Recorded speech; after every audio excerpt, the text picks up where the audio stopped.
turning onto Elm Street, and it will be only a matter of minutes before he arrives at the Trade Mart. I was on Simmons Freeway earlier, and even the freeway was jam-packed with spectators waiting their chance to see the president as he made his way toward the Trade Mart. It appears as though something has happened in the motorcade route. Something, I repeat, has happened in the motorcade route. I was in an American government class, and the professor was in the middle of a lecture, and someone came in and said to him that the president had been shot. And that shocked us, but he continued his lecture. He didn't stop. And then about 5 minutes later, someone came in and said the president is dead. And then he did stop. Just a moment. We have a bulletin coming in. We now switch you directly to Parkland Hospital and KBOX News Director Bill Hampton. The President of the United States is dead. I have just talked to Father Oscar Hubert of the Holy Trinity Catholic Church. He and another priest tell me that the pair of men have just administered the last rites of the Catholic Church to President Kennedy. President Kennedy has been assassinated. It's official now. The president is dead.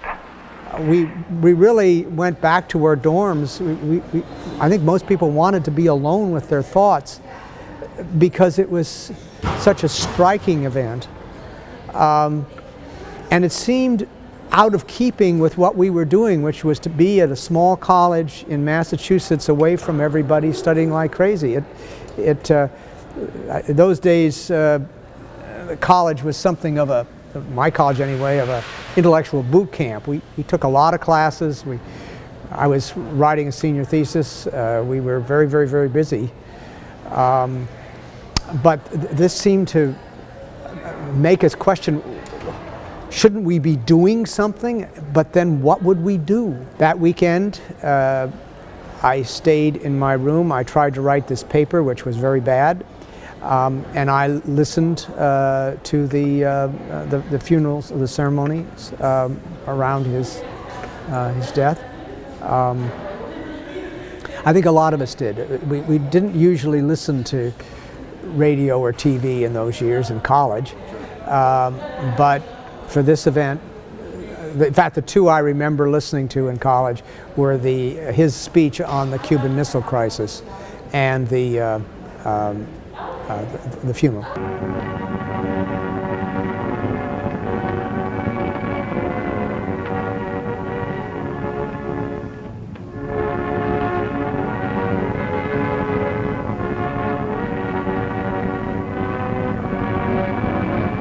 I think there was a loss of innocence. I think there was a belief before then that America was an exception. We were on an island, maybe a city on the hill, as John Winthrop said before he set foot on Massachusetts and Boston, and that this sort of thing couldn't happen. It had happened in the 19th century, but that it would not happen now. That we had created an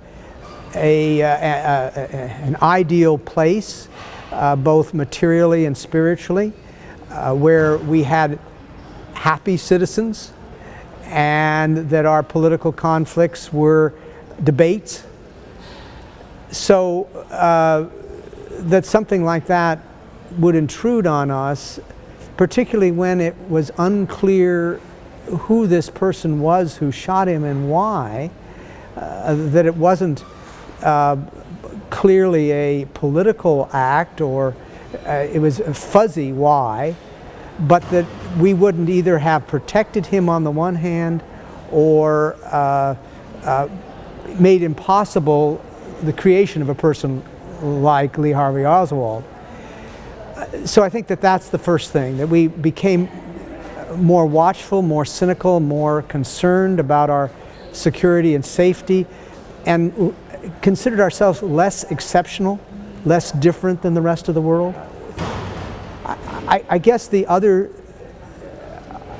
thing that happened was Kennedy had a remarkable ability to encourage young people who were in college at that time.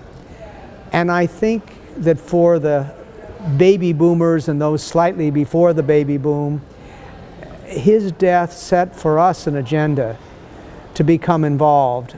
And one thing I'm noticing with my fellow graduates is that they are, as they retire, becoming more involved in social and political concerns than their forebears. People are more likely now to feel that they have a responsibility because his agenda was cut short.